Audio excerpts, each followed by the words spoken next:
Hello, আসসালামু আলাইকুম। চলে আসলাম খুবই অসাধারণ একটি পালস অক্সিমিটার নিয়ে, যেটাকে নতুন করে আবারও পরিচয় করায় দেওয়ার মতো কিছু নাই। গেল কিছু বছর আগে এই পালস অক্সিমিটারের অবদান ছিল কিন্তু অনেক অনেক বেশি।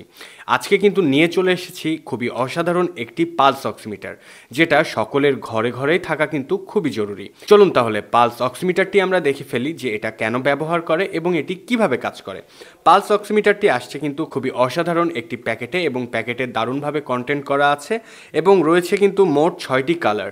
আপনারা যে কোনো কালারে অর্ডার করতে পারবেন এই পালস অক্সিমিটারটি। প্যাকেটটি খোলার সাথে সাথে কিন্তু পেয়ে যাচ্ছি আমাদের কাঙ্ক্ষিত এই পালস অক্সিমিটারটি, এবং এই প্যাকেটে কিন্তু থাকছে একটি ম্যানুয়াল গাইড, যে ম্যানুয়াল গাইডে সকল ধরনের ইনফরমেশন এবং ইনস্ট্রাকশন থাকছে এই পালস অক্সিমিটারের সম্বন্ধে, এবং থাকছে একটি হ্যাঙ্গিং বেল্ট, যে বেল্টটির মাধ্যমে কিন্তু আপনারা এই অক্সিমিটারটি সুন্দর করে বাঁধিয়ে বা ঝুলিয়ে রাখতে পারেন যে কোনো জায়গায়। এই পালস অক্সিমিটারটি কাজ করে কিন্তু মূলত দুই ধরনের, একটি হচ্ছে SP02 এবং আরেকটি হচ্ছে RP। SP02 মানে হচ্ছে আপনাদের রক্তের অক্সিজেনের পরিমাণটি কত এবং আপনাদের হার্টবিট কত, এই দুইটি মাত্রাই কিন্তু দেখায় এখানে। সাধারণত 95 থেকে 100 যদি আমাদের রক্তের অক্সিজেন মাত্রা থাকে তাহলে এটি খুবই স্বাভাবিক, এবং এর উপরে যদি থাকে তাহলেও সমস্যা, এবং 95-এর নিচে যদি থাকে সেক্ষেত্রেও সমস্যা। অক্সিমিটারটি কিন্তু চেক করার জন্য আপনাদের আঙ্গুলের ঠিক তলা পোর্শনটি অবশ্যই এই নিচে একটি লেজারের কম্পোনেন্ট আছে।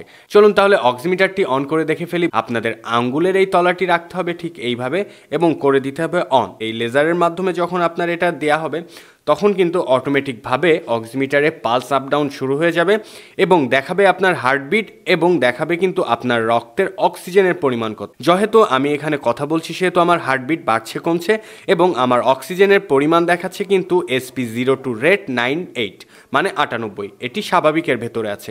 যদি 95-এর কম থাকতো সেক্ষেত্রে আমার অবশ্যই ডাক্তারের কাছে পরামর্শ নেওয়া লাগতো, এবং যদি 105-এর উপরে থাকতো তাহলে তো অবশ্যই ডাক্তারের কাছে পরামর্শ নেওয়া লাগতো। পালস অক্সিমিটারটি চলে মূলত ছোট ছোট দুইটি পেন্সিল ব্যাটারি, যে পেন্সিল ব্যাটারি ইনসার্ট করার জন্য অক্সিমিটারটির পেছনে রয়েছে খুবই সুন্দর একটি পোর্শন, যেখানে আপনারা আপনাদের দুইটি ছোট ছোট পেন্সিল ব্যাটারি এখানে লাগিয়ে করতে পারবেন অক্সিমিটারটিকে অন। তবে আর দেরি না করে এই জীবন রক্ষা বন্ধু পালস অক্সিমিটারটি যদি আপনারা পারচেস করতে চান তাহলে সরাসরি যোগাযোগ করুন হিমেল শপে, দেওয়া আছে আমাদের উপরে নাম্বার, এবং ফার্স্ট কমেন্টেই পেয়ে যাবেন আমাদের ওয়েবসাইট লিংক। ধন্যবাদ।